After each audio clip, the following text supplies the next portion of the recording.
نحمدہ ونصلی علی رسولہ الکریم اما بعد۔ محترم سامعین اہل البیت، السلام علیکم ورحمۃ اللہ وبرکاتہ۔ مجھے افتخار احمد جگنو کہتے ہیں۔ امبیسڈر کی اس کی خصوصی ٹرانسمیشن میں آج کا بہت اہم موضوع ہے جو وقت کی ضرورت بھی ہے اور ایک سانحہ بھی ہے، جس پر گفتگو کرنا عام انسان کے شاید بس کی بات نہیں ہے۔ اس لیے ہم نے آج کے اس پروگرام میں ان حضرات کو دعوت سخن دی ہے جن کا ریسرچ ورک ہے، ایک پہچان ہے، ہائر کوالیفائڈ ہیں۔ خیر سلمان صاحب کو تو آپ حضرات جانتے ہی ہیں، ان کے بغیر یہ محفل معطر نہیں ہوتی۔ ان سے ہم ضرور نعت شریف سنیں گے، لیکن اس کے بعد شاہ شریف کے محفل ہیں جناب ڈاکٹر محمد خالد صاحب۔ آپ ڈاکٹر ہیں، پی ایچ ڈی کیا ہوا ہے انہوں نے، بہت کوالیفائڈ ہیں، ایم فل ہیں، اور ہسٹری آف میں اگر معافی چاہتا ہوں اگر غلط کہوں، برمنگھم یونیورسٹی برمنگھم میں ریسرچ پروفیسر تھے، اسلامک ٹورزم کے پروفیسر رہے ہیں، آج کل وزٹنگ لیکچرر ہیں۔ جہاں کے ریسرچ ورک ہو، تحقیق کے مقالہ ہو، ٹیررزم اور اسلامک سینٹر کے حوالے سے ان کا ایک نقطہ نظر ہے۔ تمام ہائر کوالیفائڈ لوگ، ملٹی فیتھ کے لوگ، جس میں جیوز بھی ہیں، کرسچنز بھی ہیں، بدھسٹ ہیں، ہندوز ہیں، تمام لوگ ان کے ریسرچ ورک کے لیے ان سے رابطہ کرتے ہیں، کیونکہ ان کا جو ریسرچ ورک اپنی ڈیپتھ میں گہرائی لیے ہوئے ہے، اور سمندر کے گہرائی کا انداز انہی کو ہوتا ہے جس میں غوطہ زن ہونے کی مہارت رکھتے ہیں۔ ان کے لیے یہی کہوں گا، حیرت سے جو آپ ڈاکٹر خالد کی طرف دیکھ رہے ہیں، لگتا ہے کبھی آپ نے سمندر نہیں دیکھا۔ ان سے بھی انشاءاللہ بات چیت ہوگی۔ میرے ساتھ مولانا سجاد صاحب ہیں، بڑی باغ و بہار طبیعت کی شخصیت ہیں، مسکرا کے ملتے ہیں، محبت سے ملتے ہیں۔ آپ علوم اسلامیہ میں ماسٹرز ہیں، 3 ماسٹر ڈگری ان کے پاس ہیں، ایجوکیشن میں ہیں، عربک میں ہیں، اسلامک اسٹڈیز میں ہیں۔ اپنی ذات میں ایک انجمن ہے، ان کی گفتگو میں بڑی مدلل ہوتی ہے۔ یقیناً ہمارے اہل بیت کے ناظرین محسوس کریں گے کہ آج کے سیگمنٹ میں جو مہمانان گرامی کو ہم نے دعوت فکر دی ہے، ان کا فکری انداز، ان کے گہرائی، ان کا ریسرچ ورک یقیناً ہمارے لیے ایک نیا زاد راہ ثابت ہوگا۔ باقاعدہ آغاز کرتے ہیں۔ خان سلمان صاحب سے میں گزارش کرتا ہوں کہ آپ مخصوص لہن میں گلہ عقیدت بحضور سرور کائنات علیہ السلام پیش فرمائیں۔ محترم خواجہ سلمان صاحب۔ بسم اللہ الرحمن الرحیم۔ ناظرین Ahle Bait TV channel ambassador programme میں آپ کو خوش آمدید۔ نعت کے چند اشعار امید ہے آپ پسند فرمائیں گے۔ جی ارشاد۔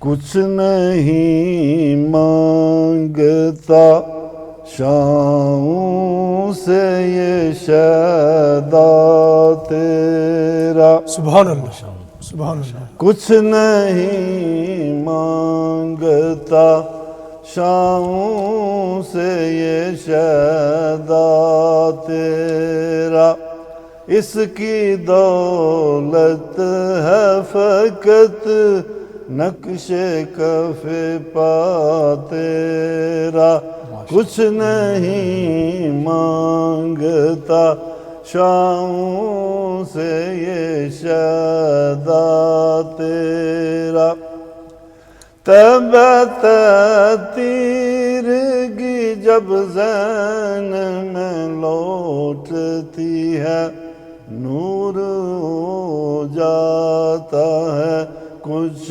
اور عویدہ تیرا، نور ہو جاتا ہے کچھ اور عویدہ تیرا، پورے قد سے جو کھڑا ہوں ہے یہ تیرا کرم، ماشاءاللہ، پورے قد سے جو کھڑا ہوں ہے یہ تیرا کرم، مجھ کو جھکنے نہیں دیتا سہارا تیرا، مجھ کو جھکنے نہیں دیتا سہارا تیرا، لوگ کہتے ہیں کہ سایہ تیرے پیکر کا نہ تھا،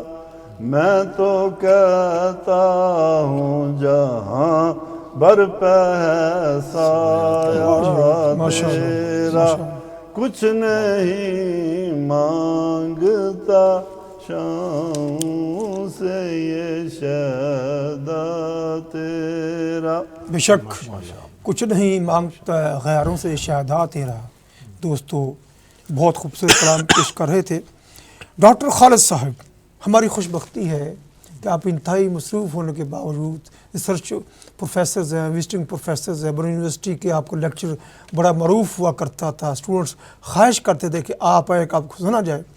آج کا جو سانحہ میں کہوں گا حادثی سانحہ ہے، کہ حادثے سے بڑا سانحہ یہ ہوا کہ لوگ ٹھہرے نہیں حادثہ دیکھ کر۔ یہ سانحہ ہے کہ ہماری ملت میں وہ اتحاد نہیں ہے جو اسلام کی روح ہے۔ اس کی کیا وجوہات ہیں، آپ کس طرح اس کو ایکسپلین فرمائیں گے؟ بسم اللہ الرحمن الرحیم۔ بہت بہت شکریہ حضرت جگنو صاحب، آپ کی روشنی ماشاءاللہ ہر طرف موجود ہے اور بکھری ہوئی ہے۔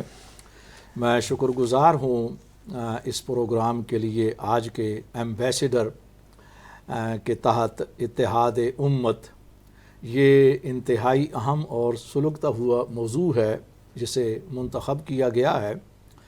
میں سمجھتا ہوں کہ سب سے پہلے اتحاد کے متعلق ہماری امت کا جو نقطۂ نظر ہے وہ قرآن کے مطابق نہیں ہے۔ یہاں بہت بڑی غلط فہمی ہے، مسکنسیپشن ہے کہ قرآن کا جو تصور اتحاد ہے وہ کیا ہے اور ہم کیا سمجھے بیٹھے ہیں، ان دونوں میں بہت بڑا فرق ہے۔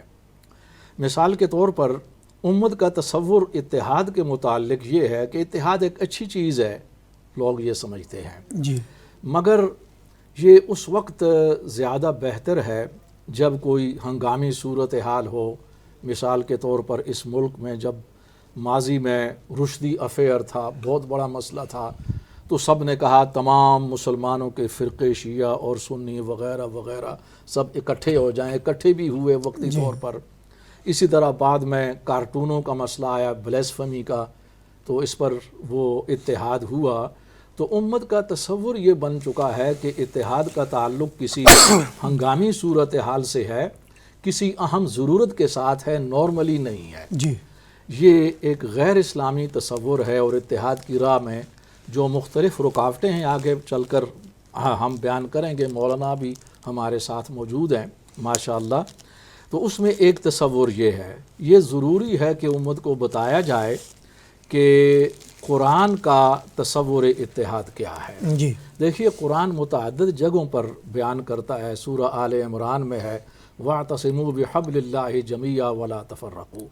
اس کو تمام فرقے اس آیت کو بیان کرتے ہیں اور پیش کرتے ہیں کہ اللہ کی رستی کو سب مل کر مضبوطی کے ساتھ تھام لو اور آپس میں فرقہ بندی مت کرو۔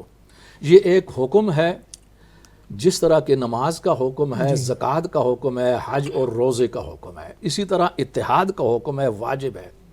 اس کا تعلق کسی صورتحال سے نہیں ہے، ہنگامی صورتحال یا ضرورت سے ہے، یہ ہمہ وقتی اور دائمی ہے۔ یہاں یہ نہیں کہا جا سکتا کہ نماز جو ہے نا، جب ہم مشکل میں ہوں تب نماز پڑھیں، جب آسانی ہو تو نماز پڑھنے کی کوئی ضرورت نہیں، اس کا کوئی بھی قائل نہیں۔ اسی طرح روزہ اور حج اور زکوٰۃ کے بارے میں ایسا نہیں کہا جا سکتا۔ یہی صورتحال ہے کہ اتحاد ہر وقت ہر صورتحال میں لازم ہے، خواہ ہماری اوپر انتہائی بہتر حالات ہی کیوں نہ ہوں، ہمارا کوئی مسئلہ پوری دنیا میں نہ ہو، پھر بھی اتحاد واجب ہے۔ اور اگر صورتحال ایب نارمل ہے، مشکلات ہیں، تو ان حالات کے اندر بھی اتحاد اسی طرح واجب ہے۔ جی، ایک تو یہ بات ہے کہ اتحاد واجب ہے، اس کا حکم ہے، اور یہ نماز کی طرح حکم ہے، اس کی خلاف ورزی نہیں کی جا سکتی۔ غلط فہمی کی دوسری بنیاد یہ ہے اتحاد کے متعلق کہ مسلمان یہ سمجھتے ہیں، اور یہ یہاں مایوسی بھی پائی جاتی ہے، کہ مسلمانوں میں بہت زیادہ اختلافات ہیں، بہت سے مسالک ہیں، فرقے ہیں، تو اتحاد ممکن نہیں ہے. اچھی چیز ہے جی. لیکن یہ ممکن اس لیے نہیں کہ کیسے ممکن ہے کہ لوگ اپنے اپنے مسلک کو ختم کر کے اختلافات کو ختم کر کے متحد ہو جائیں. جی. یہ تصور غلط ہے اور بہت بڑی غلط فہمی ہے. اس کی وجہ یہ ہے کہ قرآن جس اتحاد کی طرف بلا رہا ہے وہ پریکٹیکل اتحاد ہے، ممکنہ، وہ آئیڈیل اتحاد نہیں ہے. یہ ممکن ہی نہیں ہے کہ تمام فرقے اپنے اپنے تشخص کو ختم کر کے جی. اور اپنے اپنے نظریات کو ختم کر کے ایک ہی امت بن جائیں. یہ قیامت میں جنت میں ممکن ہوگا، دنیا میں ممکن نہیں ہے. اسلام اختلافات کو نہیں مٹانا چاہتا، اس کے فوائد ہیں. اسلام کا حکم یہ ہے کہ اپنے اپنے تشخص کو، اپنے اپنے فرقے کو، نظریات کو، اختلافات کو اپنی حدود میں رکھتے ہوئے بالائی سطح پر متحد ہو جاؤ. اور قرآن کے ان اصولوں پر قرآن نے اتحاد کے لیے اصول بھی دیے ہیں، اصول عقیدہ و ایمان. جی. یہ 6 ہیں بنیادی طور پر، جن پر شیعہ کا بھی اتفاق ہے اور اہل سنت کا بھی، اور یہ قرآن نے فراہم کیے ہیں. ان کا تعلق بڑی مطلب ہے کہ سعادت کی بات ہے کہ نہ شیعہ ازم سے نہ کسی سنی ازم سے ہے. جی. جی بالکل. یہ بالکل ڈیوائن رولز ہیں، ڈیوائن پرنسپلز ہیں. تو ان میں یہ ہوتا ہے کہ آپ اختلافات کو حد سے آگے نہ بڑھائیں، یعنی آپ کے باہمی تعلقات متاثر نہ ہوں اور اس سے احترام میں فرق نہ آئے. یہ حدود ہیں. ورنہ اختلافات کے اندر فوائد ہیں. آپ دیکھیں کہ آج جو ترقی ہے سائنس اور ٹیکنالوجی کی، یہ اختلاف کی وجہ سے ہے. یہ ہمارے پاس جو موبائل فون ہے تو یہ اس مقام پر پہنچا ہے کہ پوری دنیا اس میں آ چکی ہے اس وقت، کائنات. تو آج سے 40 سال پہلے موبائل فون کی یہ صورتحال نہیں تھی. تو لوگوں نے اختلاف کیا نا، کہ ہاں جن لوگوں نے ایجاد کیا ان کی اس تھیوری سے اختلاف کیا جا سکتا ہے، اختلاف سے آگے بڑھتا ہے. کوئی ایسا معاشرہ کہ جس میں کوئی اختلاف نہ ہو اور سوچنے والوں کا ذہنی سانچہ بیان ہی ایک ہی ہو، تو وہاں پر تخلیقی فکر نشوونما نہیں پا سکتی، معاشرے کی ترقی نہیں ہو سکتی. یہ اختلاف سے ہوتی ہے. مگر امت کو یہ بتایا جائے قرآن کیا چاہتا ہے. قرآن یہ چاہتا ہے کہ اختلافات کو اپنی حدود میں رکھو، جس سے باہمی احترام پر فرق نہ آئے اور باہمی تعلقات پر فرق نہ آئے. تو لہٰذا یہ ممکنہ اتحاد ہے. ہمارے ذہن میں آئیڈیل اتحاد آ جاتا ہے کہ اپنے اپنے اختلافات کو ختم کر کے متحد ہو جاؤ. ہر انسان کے ذہن میں یہی ہے اور یہ ممکن نہیں ہے. یہی وجہ ہے کہ اتحاد کے متعلق ہمارے ہاں مایوسی پائی جاتی ہے. تو اس لیے اس سلسلے میں ضروری ہے کہ ہم قرآن کا جو تصور اتحاد ہے اسے مسلمانوں میں عام کریں اور اس غلط فہمی کو دور کریں کہ ہم جو کوشش کر رہے ہیں جس اتحاد کی، وہ پریکٹیکل اتحاد ہے، آئیڈیل اتحاد نہیں ہے. آئیڈیل ممکن نہیں ہے اور پریکٹیکل بیان ہی ممکن ہے. ان لوگوں کو کنٹرول کیا جائے جو اپنی حدود سے باہر نکلتے ہیں، وہ جرم کا ارتکاب کر رہی ہیں، خواہ وہ سیاسی رہنما ہوں یا مذہبی رہنما ہوں. جی بڑی اچھی گفتگو حضرت فرمائی آپ نے. پریکٹیکلی چیز جو پاسبل ہے اس پر تو بات کرنا ذرا آسان نہیں ہوتا، اس لیے اپنے آپ کو وڈرا کرنا پڑتا ہے اپنے نظریات اور سوچ کے ساتھ. محترم علامہ مولانا سجاد صاحب، اب ماشاءاللہ 3 ماسٹر ڈگریز ہولڈر ہیں، خطیب ہیں، خطابت کے جوہر دکھاتے رہتے ہیں، اور برٹش کمیونٹی میں آپ کا بڑا ایک رکھ رکھاؤ بھی ہے. آپ کیا سمجھتے ہیں امت کے اختلافات کو ودن یو کے کیسے ختم کیا جا سکتا ہے؟ یہ پاسبل ہے؟ یہ پہلی بات تو یہ ہے کہ سارے دینی لوگوں کو یہ سمجھنا ضروری ہے کہ ہم اپنے فرقہ بندی کی وجہ سے جو دین کے خلاف لوگ ہیں ان کو ایک غذا فراہم کر رہے ہیں. جی. مثلا تمام سیکولر قوتیں یہ کہتی ہیں کہ یہ جتنے دینی لوگ ہیں، خاص کر مولوی جو ریلیجس لیڈر ہیں، ان کو فالو کرنے کا نتیجہ یہ نکلے گا کہ آپ یہ لڑائیں گے لوگوں کو آپس میں. جی.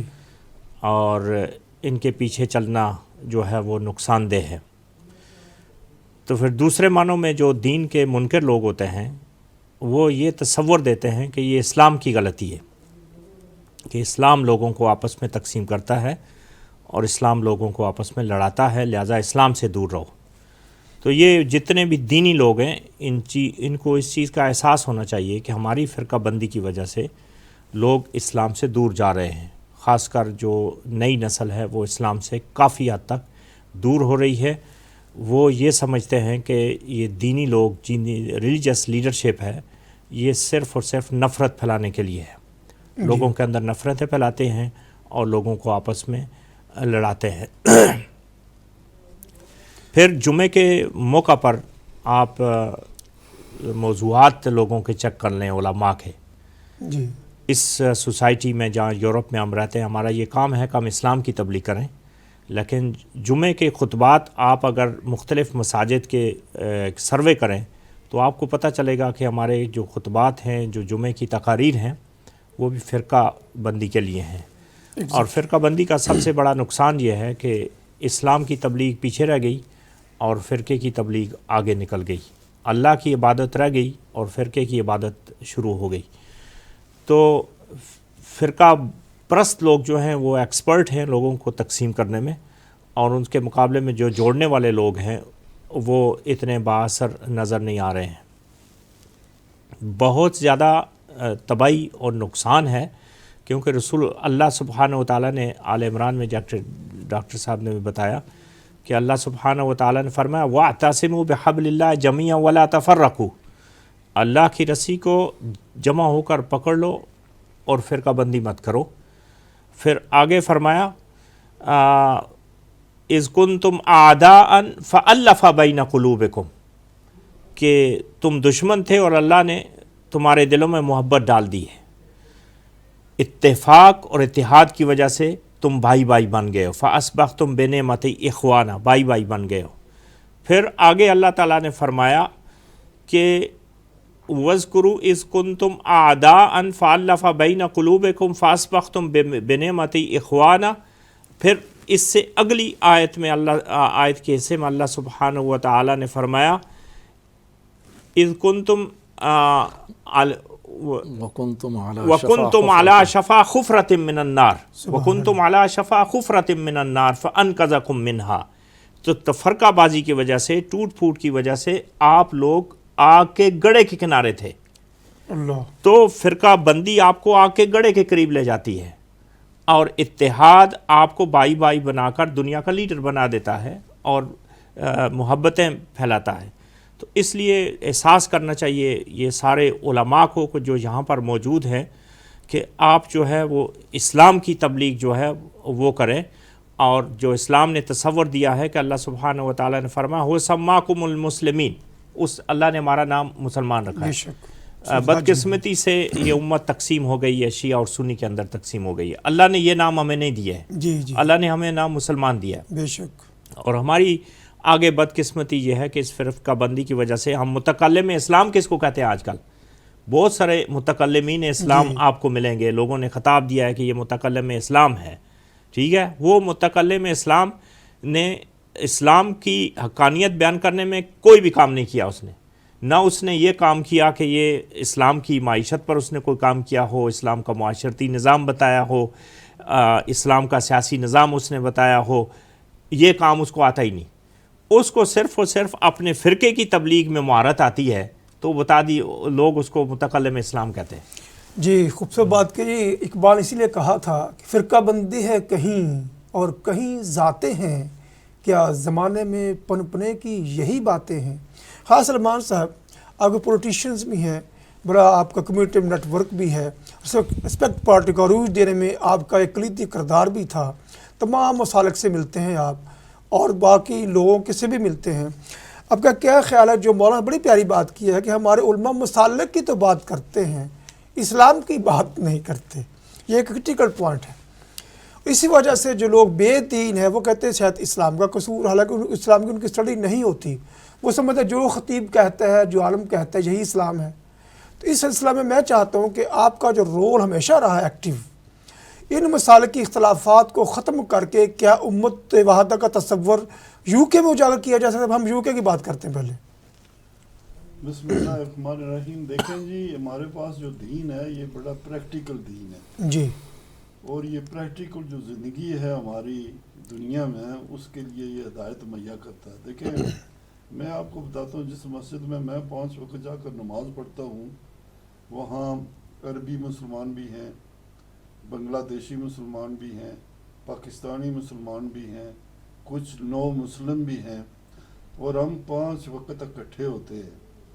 کوئی مسئلہ ہو تو اگر کوئی بیمار ہو ہم اس کی عیادت کرتے ہیں, اگر کوئی پریشان ہو ہم اس کی مدد کرتے ہیں. یہ پریکٹیکل دین ہے. جی تو میں یہ سمجھتا ہوں کہ مسلمانوں میں سب سے زیادہ اتحاد ہونا چاہیے.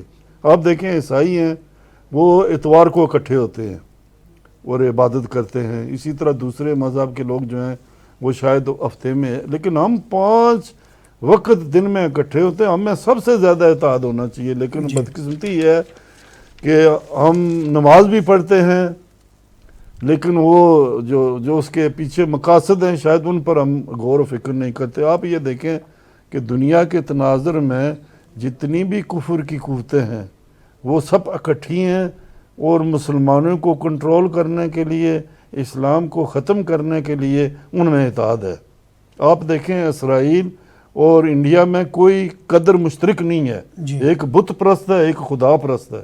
لیکن آپ دیکھیں کہ اسرائیل جو ہے انڈیا کو آرم سپلائی کرتا ہے, ان کی فوجیوں کو ٹریننگ دیتا ہے اور انہوں نے آپس میں اتحاد کیا ہوا ہے اس لیے کہ مسلمانوں کو کس طرح یعنی انڈیا میں بھی کنٹرول کیا جائے, کشمیر میں ان کو کس طرح ختم کیا جائے, اور یہ ان کا اسی طرح فلسطین میں جو ہے آپ دیکھتے ہیں. تو میں یہ سمجھتا ہوں کہ مسلمانوں کو یہ اب وقت آ گیا کہ تھوڑا اویکننگ ان کے اندر پیدا ہونی چاہیے اور ویک ہو کر ہی وہ آپس میں اتحاد کریں. اتحاد محبت سے پیدا ہوتا ہے. ایگزیکٹلی. اگر ہمیں اللہ سے محبت ہے, اللہ کے رسول سے محبت ہے, اس دین سے محبت ہے, تو ظاہر ہے انسانوں سے بھی محبت جو ہے وہ فطری عمل ہے. تو جب ہمارے اندر نفرتیں ہوں, ہم نفرتیں اندر پیدا کریں اور دوسرے انسان کو اس لیے اس کے ساتھ تصور برتے ہیں جی یہ ہمارے مسالک کا نہیں, یا ہمارے ملک کا نہیں, یا ہمارے قبیلے کا نہیں. میں سمجھتا ہوں کہ دین اسلام جو ہے وہ نفرتیں دور کرتا ہے اور محبت جو ہے وہ قائم کرتا ہے انسانوں کے اندر. ڈاکٹر صاحب میں پرسنل ایکسپیرینس شیئر کرتا ہوں چونکہ میں ایک ریڈیو چینل پہ بھی کام کرتا ہوں. ہاں تمام مسالک کے لوگوں کو وہاں علماء کو بلاتے ہیں. ایک میرے پروگرام میں آلریڈی ایک اسکالر بے تشریف فرما تھے تو دوسرے بھی نیکسٹ سیگمنٹ میں بھی پہنچ گئے. تو سلام نے ایسے منہ موڑ کر عجیب طریقے سے, تو میں نے کہا جی آپ کہتے یہ نام نہیں مسئلہ کر لوں گا, یہ وہ ہے, یہ گستاخ ہے, یہ وہ. میں نے آپ ماشاء اللہ مدارس کے پڑھے ہیں, ٹھیک ہے, دین کا علم لیے ہے, لوگ آپ کی بات کو ویلیو دیتے ہیں. آپ جب بات کرتے ہیں قرآن کے حوالہ جات ہوتے ہیں, حدیث کے ریفرنسز آپ کاؤنٹ کرتے ہو, بڑے بڑے ائمہ اکرام کی بات کرتے ہو. تمام ائمہ اکرام کی آپ سے بڑی محبت تھی, احترام تھا, عزت تھا, وقار تھا. آپ نفرتوں کو عروج دے رہے ہیں, کیا میسیج لے کے آئیں گے آپ؟ کہتے ہیں افتخار صاحب شدت کم ہو سکتی ہے, اختلاف نہیں ختم ہو سکتا. میں اختلاف ختم نہ کریں کہ عزت تو کریں نا. اگر یہ کوئی انگریز آیا تو اٹھ کے اس کو ملتے, ویلکم کرتے, اسمائلنگ فیس کرتے. اتنے سخت چہرے سے آپ اس بندے کو دیکھا لا کہ وہ بھی حافظ قرآن ہے, عالم آپ بھی حافظ قرآن و عالم ہو, اور دین کی روح آپ کے اندر کیوں نہیں اترتی؟ کیا اس میں مدارس کا قصور ہے جو مسالک کی تعلیم دے کر یہاں بیچتے ہیں, یا ہماری تنگ نظری ہے, یا ہمارا ایگو ہے, یا خود پرستی ہے؟ چونکہ آپ ایک بہت بڑا اسکالر سرچ ورک ہے, آپ حافظ ماشاء اللہ قرآن بھی ہیں, عالم بھی ہیں اور ڈاکٹر بھی ہیں. آپ کا چونکہ سوشل نیٹ ورک بھی کافی وسیع ہے, کافی آپ کے شاگرد ہیں. ہم تو آپ کا شاگردوں جیسے بھی نہیں ہیں, محبت تشریف لائے آپ. اس میں آپ ہمارا کیا انالیسس کریں گے ایسے لوگ جو ہے کمیونٹی کو ڈیوائڈ کر رہے ہیں؟ یہ سوال اپنی جگہ پر بہت اہم ہے. ابھی آپ نے جن عالم صاحب کا حوالہ دیا ہے کہ انہوں نے کہا کہ شدت کم ہو سکتی ہے مگر اختلاف ختم نہیں ہو سکتے, جی یہ انہوں نے بڑے پائے کی بات کی ہے. یہ الگ بات ہے کہ جو جملہ ان کی زبان سے نکل گیا ہے اس کی حقیقت سے وہ واقف نہ تھے. انہوں نے کہہ دیا چونکہ آپ ایئر پر تھے. اصل بات یہی ہے کہ اگر یہ شدت کم ہو جائے اور اگر اختلاف رہ جائیں تو یہ وہی بات ہے کہ جسے تھوڑی دیر پہلے میں کر چکا ہوں. جی اصل ہمیں اس بات کی طرف توجہ کرنا ہوگی, یہ جو ہارڈ اور بٹر ریالٹیز ہیں, تلخ حقائق ہیں, ان پر توجہ دینا ہوگی, ان کا ذکر کرنا ہوگا اور ان کا حل تلاش کرنا ہوگا. مثلا ہمارے سامنے جو اختلافات کے اسباب ہیں ان میں سب سے بڑا اور بنیادی سبب ہمارے مذہبی لائن میں, مذہبی نظام میں اکابر پرستی ہے. یہ ایک کینسر ہے جو انتہائی تباہ کن ہے اور تمام امراض کی جڑ ہے یہ. کیونکہ اس وقت جتنی بھی مسلک اور فرقے ہیں وہ اپنے اکابرین کو, میں اگر یہ کہوں تو کوئی مبالغہ نہ ہوگا کہ وہ تقریباً پیغمبر کے برابر درجہ دیتے ہیں. انہوں نے کسی کے بارے میں لکھ لیا ہے کہ وہ گمراہ ہیں تو وہ اسی طرح گمراہ مانتے ہیں، آنکھیں بند کر کے. انہوں نے کوئی تحقیق نہیں کی اور ان کے نظام کو جا کر نہیں دیکھا دوسروں کو. اگر انہوں نے کہا کہ وہ انتہائی مومن ہیں تو ان کو مومن سمجھیں گے. یہ اکابر پرستی ہے. اس اکابر پرستی کی وجہ سے اس وقت نفرتیں ہیں. یہ جو ابھی رمضان شریف آ رہا ہے اس پر ہمارے اختلافات ہیں، عیدوں پر اختلافات ہوتے ہیں. اس میں ہم زیادہ تر رگیدتے ہیں فارمولوں کو. اصل میں پیچھے یہ فرقہ پرستی ہے. فرقہ پرستی کی بنیاد اکابر پرستی پر ہے، خدا پرستی پر نہیں ہے. تو اس لیے اس بات کا اہتمام نہیں ہوتا کہ آج کل تمام فرقے ہم آپس میں اکٹھے رہ رہی ہیں. اگر آپ کے اکابرین نے کوئی فتویٰ دیا ہے تو آپ کا فرض ہے کہ جن کے خلاف فتویٰ دیا ہے ان لوگوں کے پاس آپ جائیں، تحقیق کریں ان کا یہ نظریہ ہے یا نہیں. کیونکہ کوئی بھی اکابر، کسی بھی فرقہ کے اکابر وہ پیغمبر کا درجہ حاصل نہیں کر سکتے. وہ انسان ہوتے ہیں، ان سے غلطیاں بھی ہوتی ہیں اور غلطیاں کی ہیں. یہ بہت ضروری ہے کہ بعد میں آنے والے حالات اور چیلنج کو سامنے رکھتے ہوئے ان فتووں کو اثر نو مرتب کریں، نظر ثانی کریں، حالات کے مطابق کریں. اگر وہ ایسا کریں گے تو اکابر پرستی ختم ہو جائے گی. اختلافات رہیں گے لیکن وہ مصیبت نہیں بنیں گے، وہ اپنی جگہ پر رحمت ہی رہیں گے. ایک دوسرے کا احترام ہوگا. سب سے پہلے اکابر پرستی اسے توڑا جائے اور اس کے لیے باقاعدہ علم اور روشنی ضروری ہے. اس کا دوسرا سبب جو میں سمجھاؤں اپنی تحقیق اور ریسرچ کے دوران کہ ہمارے جو دینی مدارس ہیں ان کا نصاب ہے. یہ نصاب اس وقت موجودہ دور اور اس کے تقاضوں اور سوسائٹی اس وقت گلوبلزم، گلوبلائزیشن، گلوبل ولیج کا زمانہ ہے. علوم اور فنون اس قدر ترقی کر چکے ہیں کہ آپ تصور نہیں کر سکتے ہر لمحہ. مگر ہمارا نصاب بہت پرانا ہے دینی مدارس میں. ایک یہ. دوسرا، دینی مدارس کی طرف رخ انتہائی غربا کا ہے. یہ بہت بڑا مسئلہ ہے. جو امراء ہیں، کھاتے پیتے لوگ ہیں، اس طرف نہیں جا رہے. یہ ایک المیہ ہے اور اس کا ذکر کرنا، اس پر غور و فکر کرنا ضروری ہے. اس لیے کہ جو اندرونی فضا ہوتی ہے پھر اس میں غریب آدمی پہلے ہی پسا ہوا ہوتا ہے. اس کے بلند خیالات غربت کی وجہ سے نہیں ہو سکتے. جو ہی غریب لوگ مدارس کے اس ماحول میں پہنچتے ہیں جو بالکل پسماندہ ہوتا ہے، اس میں فرقہ پرستی ہوتی ہے ایک دوسرے کے خلاف، تو اس میں کریلا اور نیم چڑھا والی بات ہو جاتی ہے. تو اس کا نتیجہ یہ ہوتا ہے کہ وہ لوگ جب کچھ عرصہ وہاں گزارنے کے بعد فارغ ہوتے ہیں تو ان کے سامنے وہی چیلنج ہوتا ہے دوسرا فرقہ. اور دنیا میں جو کچھ ہو رہا ہے، امت کے ساتھ کچھ بھی ہو جائے، ان کو کوئی سروکار نہیں ہوتا اس سے. ان کو وہی تعلیم، وہی تربیت، وہی گائیڈ لائن جو دی جا چکی ہوتی ہے وہ اسی پر رہتے ہیں. اور اس میں تیسرا سبب جو ہے وہ ہماری سیاسی حکومتوں کا. یہاں پر میں یہ بات بیان کروں گا کہ اسلامی لحاظ سے جو سیاسی قیادت ہے یہ امامت کبریٰ ہے، اور جو مسجد کی امامت ہے یہ امامت صغریٰ ہے، چھوٹی ہے. امامت کبریٰ کی زیادہ ذمہ داریاں کہ وہ قرآن کی عالم ہو. امامت کبریٰ کی زیادہ ذمہ داریاں کہ وہ زیادہ با اخلاق اور با کردار ہو. اگر امامت صغریٰ شراب سے کوئی 2 گز قریب سے گزری ہے تو اس سے 2 میل دوسرے گزرنا چاہیے سیاسی قیادت کو. یہ میں وہ بات کر رہا ہوں کہ جس پر کبھی گفتگو ہی نہیں ہوتی، کوئی گفتگو ہی نہیں کرتا. یہاں پر صورتحال یہ ہے کہ سیاسی قیادت میں کرپشن ہے. اخلاق اور کردار تو وہاں پر کاؤنٹ ہی نہیں کرتا سرے سے. مال اور دولت اور خاص وہاں پر معیارات ہیں. سیاسی قیادت نے بارہا مذہبی قیادت کو تقسیم بھی کیا ہے. ان کے ہاں یہ ہوتا ہے کہ مولویوں کو لڑاؤ. مولوی یہ جانتے ہوئے بھی کہ ہمیں لڑایا جا رہا ہے، ان کی عقل اور دانش کی داد ہی دینی پڑے گی. ہاں جی، کہ وہ پھر بھی لڑتے ہیں. اس کے لیے کوئی بڑے سے بڑا جو شاعر ہے، جوش اور فیض اور شورش جیسا کوئی آ جائے تو وہی خراج تحسین پیش کر سکتا ہے. ہم کیا کہیں، لیکن یہ المیہ ہے.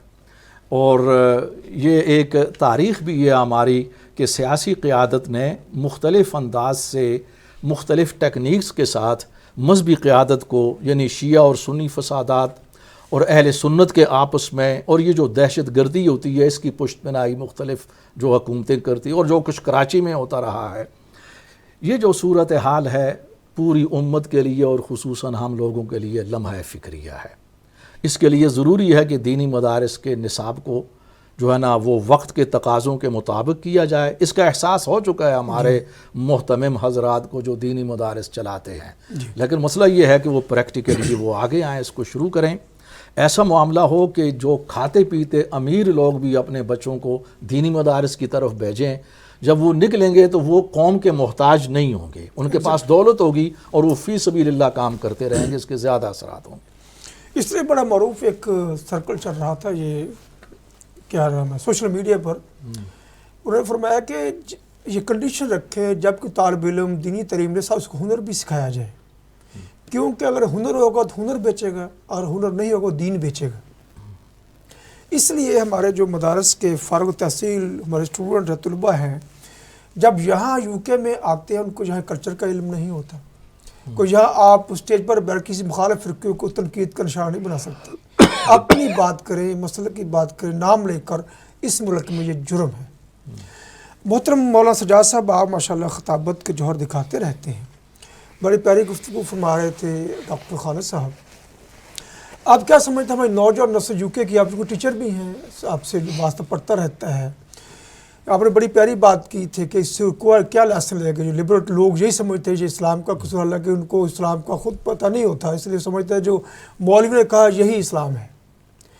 آپ کیا سمجھتے ہیں کس طرح چینج لا کر اپنی برٹش بورن جنریشن کو ایک میسج دیا جائے کہ بچے اصل میں دین مولوی کا کہنا نہیں ہے، یہ قرآن اور حدیث کا نام ہے؟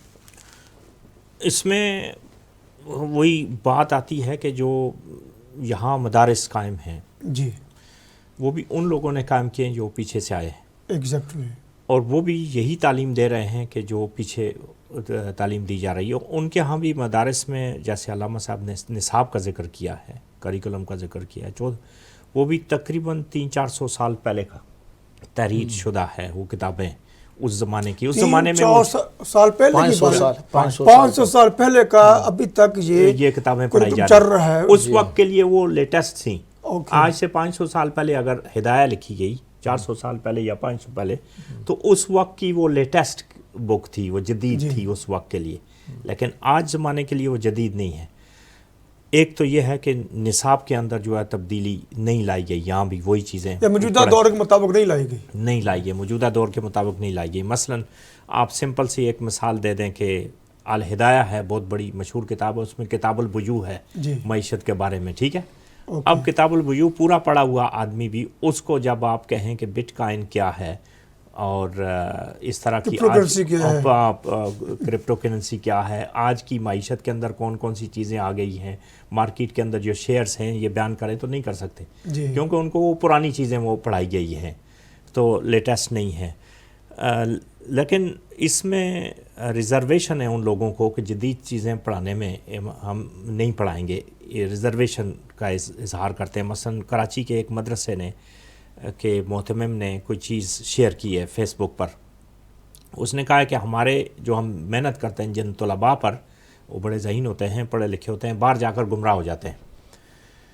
وہ باہر جا کر گمراہ اس وجہ ہوتے ہیں کہ وہ دوسروں سے متاثر ہو جاتے ہیں، جب ان کی چیزیں وہ پڑھتے ہیں تو وہ متاثر ہو جاتے ہیں، کیونکہ ان کو یہ بتایا گیا ہے کہ آپ نے کسی کو کوئی چیز پڑھنی نہیں ہے، تو ظاہر ہے ذہین آدمی پڑھے گا، جب آپ اس کو منع کریں گے تو وہ ذہین آدمی جو ہے وہ ضرور پڑھے گا، تو وہ پڑھتے ہیں، تو پڑھنے سے وہ متاثر ہو جاتے ہیں، تو متاثر جب ہو جاتے ہیں تو ان کو فکر لگتی ہے۔ اب ایک بندے نے جواب دیا، بڑا اچھا جواب دیا اس نے، اسی تحریر کے جواب میں اس نے یہ کہا کہ آپ نے جو مدارس کے اندر استاد رکھے ہوئے ہیں، ان اساتذہ نے پابندیاں لگائی ہوئی ہیں کہ آپ نے صرف میری بات سننی ہے، کسی دوسرے کی بات کو نہیں سننا ہے، آپ نے فلاں کتاب پڑھنی ہے، اس کے علاوہ دوسری کتاب آپ نے نہیں پڑھنی ہے۔ گلوبلائزیشن میں جو جدید زمانہ آ چکا ہے، اس سے وہ ٹیچر خود آگاہ نہیں ہے۔ اب اگر وہ خود آگاہ نہیں ہیں تو وہ اپنے طلباء کو معاصرانہ تعلیم نہیں دے سکیں گے، ٹھیک ہے۔ تو معاصرانہ تعلیم جو ہے وہ جب نہیں ہوگی تو وہ تشنہ طلب ہوں گے، تو بعد جب ان کو ملے گا تو وہ حاصل کریں گے، لیکن اس کے حصول کے بعد ان کو کہا جاتا ہے کہ تم گمراہ ہو گئے۔ مجھے اس پر ایک واقعہ یاد آ گیا، وہ ڈاکٹر امجد ثاقب ہیں قوت والے، وہاں یو کے میں آئے ہوئے تھے، تو انہوں نے کہا جی ہم نے قصور میں خود یونیورسٹی بنا رکھی ہے، ہم 6 سال بچوں کو وہاں پڑھاتے ہیں جو مستحق ہے، جو افورڈ نہیں، فری پڑھاتے ہیں، اس کے بعد وہی بچے جب جاب پہ آتے ہیں تو کنٹریبیوٹ کرتے ہیں، ایک خاتون نے پوچھا اور کنٹریبیوٹ نہ کرے پھر آپ کیا کریں گے؟ کہتے بیٹے یہ ان کا نہیں ہمارا فیلئر ہے، کیونکہ ہم 6 سال میں بچوں کو یہ نہیں سمجھا سکے، اس کا ذہن نہیں بنا سکے کہ جس طرح تم مستحق ہو اور لوگ بھی مستحق ہیں، آپ نے جو فری تعلیم حاصل کی ہے اس میں سے وہ بچے بھی مستحق ہیں جو آپ کی طرح غریب گھروں کے سے بلانگ کرتے ہیں اور ذہین پڑھنا چاہتے ہیں۔ تو جو آپ فرما رہے ہیں تو اس میں یہی ہوتا ہے کہ ہم پر تعلیم تو ہے لیکن تربیت نہیں ہے۔ تعلیم ثقافتی تہذیب، جب تہذیب نہ ہو تو ہم اس کو کیا کہتے ہیں کہ civilized animal. Education with the purpose ہو، اس کے سے ایک نسل تیار ہوتی ہے، پھر وہی نسل آگے اٹھ کر اتحاد ملت کی بات کر ہاں، سکتی ہے۔ اسلام کا جو 70% اس سے بھی زیادہ حصہ اخلاقیات پر ہے، محبت پر ہے، پیار پر ہے، برداشت کر۔ دیکھیں ایک گھر میں 2-3 بچے ہوتے ہیں، بڑے ہو کر آپ ان شریکہ بھائی شروع کر دیتے ہیں، سکے بھائی ہوتے ہیں۔ اکثر مسائل ہیں جو لوگ رہتے ہیں بہن لوگ حق نہیں دیتے، گھر میں اختلاف ہے، کسی پہ کیا کرے۔ خواجہ سلمان صاحب آپ بھی چونکہ ماشاءاللہ ہمارے ایک بڑے محترم ہیں اور آپ کا بڑا ڈیپلی آپ ورک کرتے ہیں، اسٹڈی کرتے ہیں، آپ کیا سمجھتے ہیں؟ ہم UK کی بات کرتے ہیں، UK میں ہماری کمیونٹی ہمیشہ، ابھی رمضان آ رہا ہے، پھر عید کا تہوار ہوگا، ہم پھر ڈیوائیڈ ہو جائیں گے۔ گزشتہ 30-40 سال سے یہی کچھ ہوتا آ رہا ہے، کبھی ایک ہم پیج پر نہیں بیٹھے۔ آپ کیا سمجھتے ہیں کہ اس طرح پتہ کیا ہے، جو لوگ ہمارے برٹش بورن بچے ہیں یونیورسٹی کالجز کے پڑھے ہیں، بہت غلط میسج آتا ہے، کیونکہ ہم تم کو ملتے ملاتے رہتے ہیں، گھر میں کنفلکٹ ہو جاتے ہیں، اختلاف ہو جاتا ہے اور مزہ عید کا بالکل خراب ہو جاتا ہے۔ اس سلسلے میں کیا چاہتے ہیں کمیونٹی کو کم از کم اس پر کیسے متفق ہونا چاہیے؟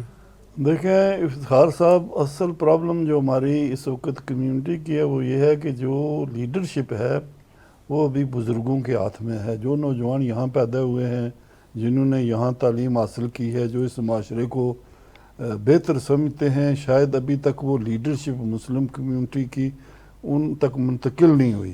تو میں یہ سمجھتا ہوں کہ یہ شاید کچھ اور عرصہ لگے گا، یہ اختلاف رہیں گے۔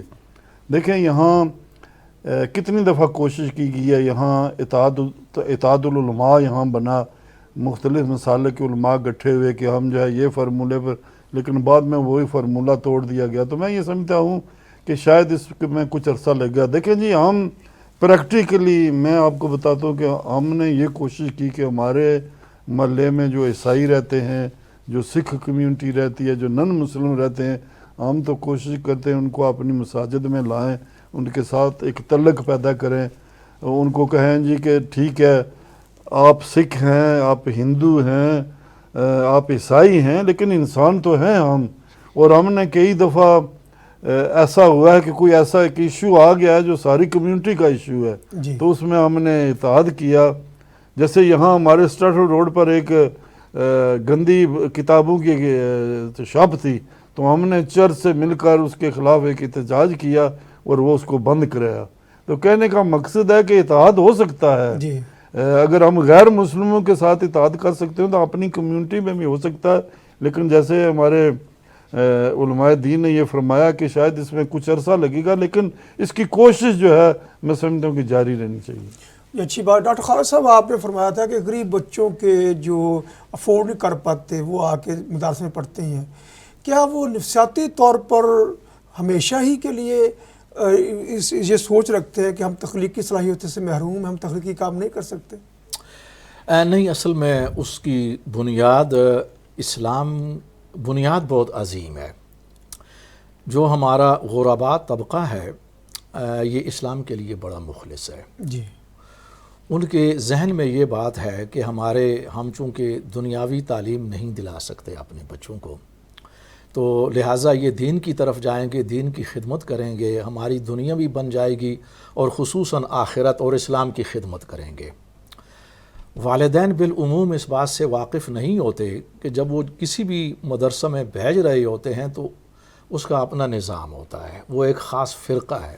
ایسے مدارس کم ہیں کہ جو فرقہ سے آزاد ہیں، ایسے بھی ہیں جو خالص اسلام پڑھاتے ہیں اور بہترین تربیت کرتے ہیں، مگر عمومی میں بات کر رہا ہوں وہ یہ ہے کہ والدین وہ اندرونی فضا سے واقف نہیں ہوتے اور ان کو باور کرایا گیا ہے کہ ہم اسلام کی خدمت کر رہی ہیں۔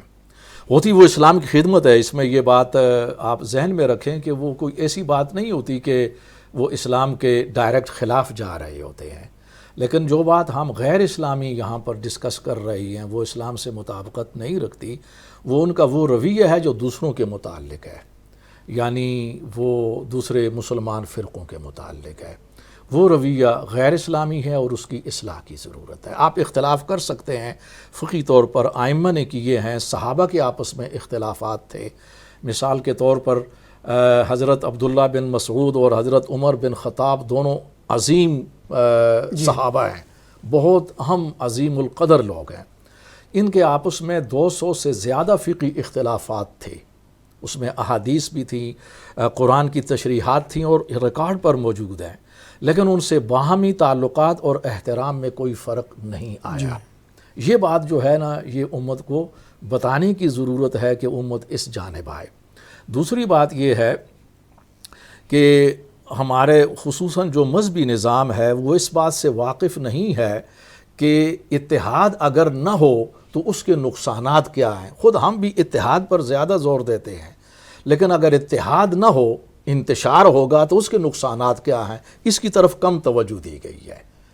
اور اگر اس پر صحیح توجہ دی جاتی تو میں سمجھتا ہوں کہ پبلک جو ہے نا وہ اس کو اٹھا لیا جاتا اور اس کے اندر احساس بیدار کر لیا جا سکتا تھا.